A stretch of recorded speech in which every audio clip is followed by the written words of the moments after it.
নিষ্ঠুর নিয়তির পরিহাসে থমকে গেছে একটি সাজানো স্বপ্ন। পেশায় তিনি একজন সিকিউরিটি গার্ড, নাম দিদারুল আলম। মাস শেষে 10 থেকে 12,000 টাকা বেতনে চলত অভাবের সংসার। 2 মেয়ে আর 1 ছেলের উজ্জ্বল ভবিষ্যতের স্বপ্নে বিভোর দিদার আজ নিজে মৃত্যুর প্রহর গুনছেন। মানে এমন কোনো বড় ভাইও নাই যে বা কোনো অর্থশালী বিত্তশালী কেউ নাই যে আমাদেরকে এরকম সাহায্য করবে। 1 বছর আগে ধরা পড়ে মরণব্যাধি ফুসফুসের ক্যান্সার। সেই থেকেই শুরু হয় এক অসম লড়াই। সহায় সম্বল বলতে নিজের কোনো মাথা গোঁজার ঠাঁই পর্যন্ত নেই। অসুস্থ হওয়ার পর তিলে তিলে জমানো সবটুকু শেষ হয়েছে চিকিৎসার পেছনে। এই পর্যন্ত প্রায় 5 থেকে 6 লাখ টাকা খরচ করে আজ তিনি নিঃস্ব। 5-6 মাস ধরে এরকম প্রথমে ব্যথা লাগছিল, তাই ব্যথার ডাক্তার দেখাইছি, ডাক্তার স্যাবলুনে, ডাক্তার আব্দুর রাজ্জাককে। এরপরে আরও বাড়িতে অনেক ডাক্তার দেখাইছি, মানে মেডিসিন, মানে MBBS ডাক্তার, এগুলো দেখাইছি। দেখানোর পরে স্যাবলুনে দেখাইছি।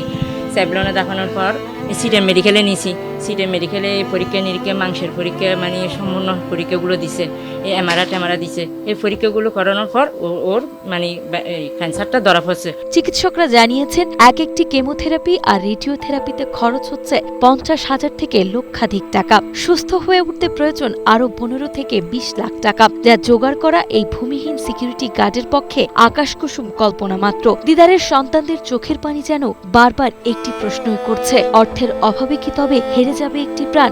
বাবার ভালোবাসা কি এভাবেই শেষ হয়ে যাবে? কিভাবে যে চিকিৎসা করাবো এটা তো আমাদের জানা নাই, একমাত্র উপর আল্লাহ ছাড়া আর কেউ জানে না।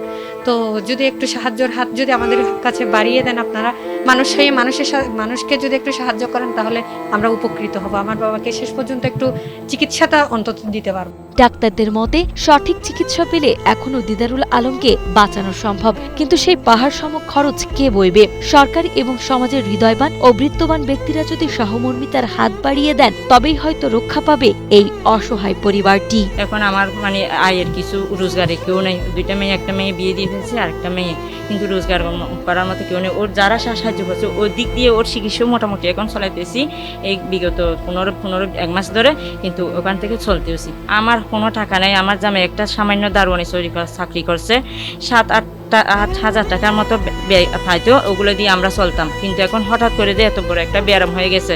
এখন আমি চিকিৎসা কিভাবে করব?